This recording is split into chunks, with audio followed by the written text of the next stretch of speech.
Assalamualaikum warahmatullahi wabarakatuh.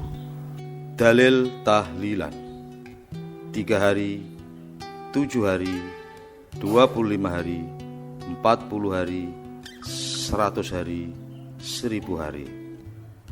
Salah satu yang paling sering difitnah adalah tahlilan tidak berdasarkan dalil, bahkan dianggap rujukan dari kitab agama Hindu. Untuk itu, kali ini akan saya tunjukkan beberapa dalil-dalil tahlilan 3 hari, 7 hari, 25 hari, 40 hari, 100 hari, bahkan sampai 1000 hari. Ini berdasarkan dari kitab Ahlus Sunnah wal Jamaah, bukan dari kitab dari agama Hindu. Qala Rasulullah sallallahu alaihi wasallam bersabda, doa dan sedekah itu hadiahnya kepada mayit.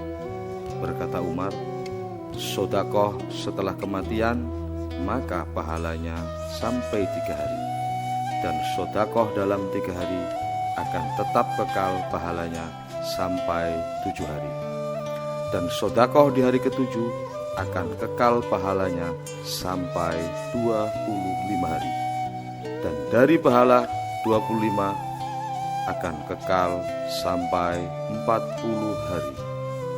Lalu sedekah di hari yang ke-40 akan kekal hingga 100 hari. Dari 100 hari akan sampai kepada 1 tahun, dan dari 1 tahun sampailah kekalnya pahala itu hingga 1000 hari. Adapun dalil berikutnya yang berkaitan dengan berkumpulnya atau kiriman doa adalah bagian bentuk sedekah buat mayit. Ada satu riwayat ketika Umar sebelum wafatnya, ia memerintahkan pada Syuaib untuk memimpin sholat dan memberi makan para tamu selama 3 hari, hingga mereka memilih seseorang. Maka ketika hidangan-hidangan ditaruhkan, orang-orang tak mau makan karena begitu sedihnya. Maka berkatalah Abbas bin Abdul Muthalib, wahai hadirin, sungguh telah wafat Rasulullah Shallallahu Alaihi Wasallam, dan kita makan dan minum setelahnya. Lalu wafat Abu Bakar, dan kita makan dan minum sesudahnya. Dan ajal itu adalah yang pasti. Maka makanlah makanan ini. Lalu beliau menggulurkan tangannya dan makan. Maka orang-orang pun mengulurkan tangannya masing-masing dan makan.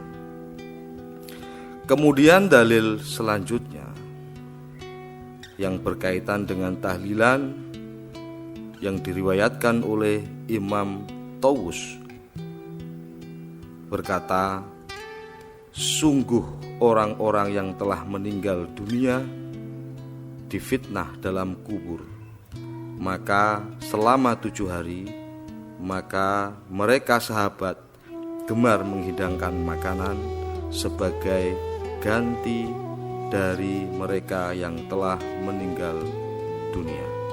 Dari Ubaid bin Umar, ia berkata, 2 orang, yakni orang mukmin dan orang munafik, memperoleh fitnah kubur.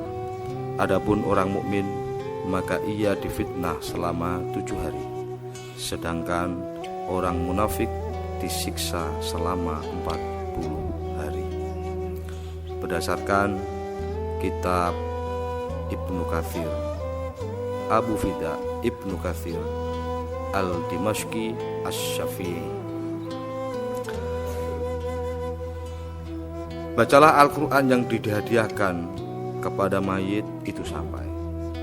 Menurut Imam Syafi'i, pada waktu beliau masih di Madinah dan di Baghdad, qaul beliau sama dengan Imam Malik dan Imam Hanafi, bahwa bacaan Al-Quran tidak sampai ke mayit. Setelah beliau pindah ke Mesir, beliau ralat perkataan itu dengan mengatakan bacaan Al-Quran yang dihadiahkan ke mayit itu sampai dengan ditambah berdoa, Allahumma ausil. Lalu murid beliau Imam Ahmad dan kumpulan murid-murid Imam Syafi'i yang lain berfatwa bahwa bacaan Al-Quran sampai. Pandangan Hanabilah, Taqiyuddin Muhammad ibnu Ahmad ibnu Abdul Halim yang telah terpopuler dengan julukan Ibnu Taimiyah dari mazhab Hambali menjelaskan, adapun sedekah untuk mayit, maka ia boleh mengambil manfaat berdasarkan kesepakatan umat Islam. Semua itu tergantung dalam beberapa hadis sahih Nabi Muhammad SAW. Seperti perkataan sahabat Sa'ad, ya Rasulullah, sesungguhnya ibuku telah wafat, dan aku berpendapat jika ibuku masih hidup, pasti ia bersedekah. Apakah bermanfaat jika aku bersedekah sebagai gantinya? Maka beliau menjawab, ya, begitu juga bermanfaat bagi mayit. Haji, kurban, memerdekakan budak, doa, dan istighfar kepadanya, yang ini tanpa perselisihan di antara para imam. Ibnu Taimiyah juga menjelaskan perihal diperbolehkannya menyampaikan hadiah pahala sholat, puasa, dan bacaan Al-Quran kepada si mayit. Jika saja dihadiahkan kepada mayit pahala puasa, pahala sholat, atau pahala bacaan-bacaan Al-Quran, atau kalimah-kalimah thayyibah, maka hukumnya diperbolehkan.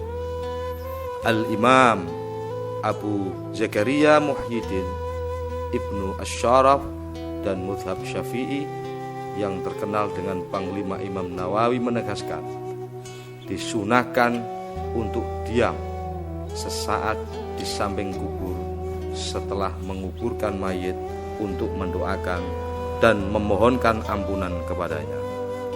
Pendapat itu disetujui oleh Imam Syafi'i dan pengikut-pengikutnya, dan bahkan pengikut Imam Syafi'i mengatakan sunnah dibacakan beberapa ayat Al-Quran di samping kubur si mayit, dan lebih utama jika sampai menghatamkan Al-Quran. Selain paparannya di atas, Imam Nawawi juga memberikan penjelasan yang lain seperti tertera di bawah ini. Dan disunahkan bagi peziarah kubur untuk memberikan salam atas penghuni kubur dan mendoakan kepada mayit dan diziarahi dan kepada semua penghuni kubur. Salam dan doa itu akan lebih sempurna dan lebih utama jika menggunakan apa yang sudah dituntunkan atau diajarkan Nabi Muhammad Sallallahu Alaihi Wasallam. Dan disunahkan pula membaca Al-Quran semampunya dan diakhiri dengan doa. Untuknya ketenangan ini dinas oleh Imam Syafi'i dalam kitab Al-Um dan telah disepakati oleh pengikut-pengikutnya. Al-Alamah Al-Imam Muwaffiquddin Ibnu Qudamah dari mazhab Hambali mengemukakan pendapatnya dan pendapat Imam Ahmad bin Hanbal. Al-Imam Ibnu Qudamah berkata, tidak mengapa membaca ayat-ayat Al-Quran atau kalimah thayyibah di samping kubur. Hal ini telah diriwayatkan dari Imam Ahmad ibnu Hanbal bahwasanya beliau berkata, jika hendak masuk kuburan atau makam, bacalah ayat kursi dan Qul huwallahu ahad sebanyak 3 kali. Kemudian iringilah dengan doa, ya Allah, keutamaan bacaan tadi aku peruntukkan bagi ahli kubur. Dalam kitab Al-Azkar dijelaskan lebih spesifik dari seperti di bawah ini. Rizki yang halal dan berkah adalah tahlilan. Semoga apa yang saya sampaikan bisa bermanfaat, khususnya diri saya, umumnya seluruh umat. Wabillahi taufiq wal hidayah waridha wal inayah. Assalamualaikum warahmatullahi wabarakatuh. Wallahu a'lam bishawab.